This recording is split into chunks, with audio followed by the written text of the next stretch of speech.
শক্তি চেপে ধরেছে তাকে। পা ছুটে যেন কিছুতেই সঙ্গ দিতে চাইছে না। মন বলছে তা এগোতে, সামনে যে ঘোর বিপদ, কিন্তু তার বিবেক তাকে মনে করিয়ে দিচ্ছে রকি আর লালার কথা। তাদেরকেও যে খুঁজে বার করতে হবে, তাকেই যে ভাবতেই হোক। তাতে মৃত্যু আসলেও পিছপা হবে না তিনি। এই কদিনের মধ্যে যে বড় ভালোবেসে ফেলেছেন তার দুই প্রাণ খোলা অসমবয়সী হাসিখুশি বন্ধু যুগলকে। হঠাৎ করেই মনে পড়লে তার পিছের কিড ব্যাগটির কথা প্রায় ভুলেই গিয়েছিলেন। সেটির কথা এই অদ্ভুত অচেনা জগতে পা রেখে।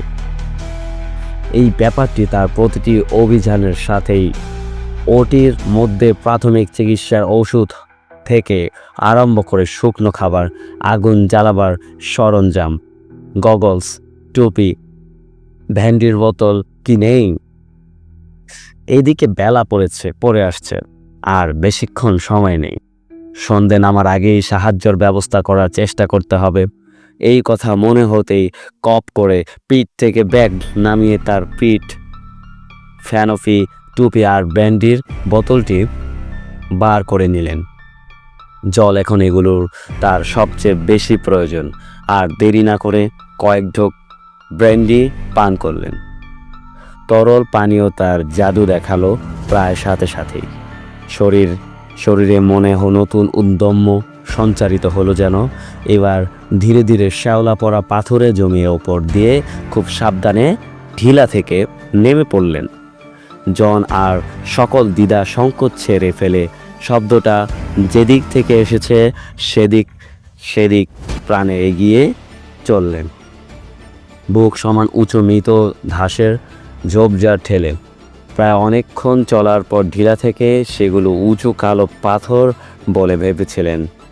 সেগুলির কাছাকাছি পৌঁছে জন ঘোরতর অবাক হয়ে দেখলেন যে পাথরগুলো এক একটা দানবীয় কালো পাথরের মূর্তি।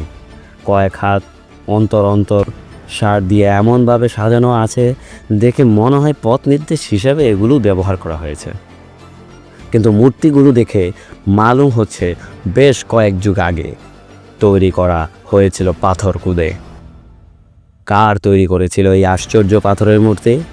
বেশ কৌতূহল নিয়ে প্রফেসর একটা মূর্তি ছুঁড়ে দেখলেন। দেখতে গিয়ে ভীষণ রকম চমকে উঠলেন।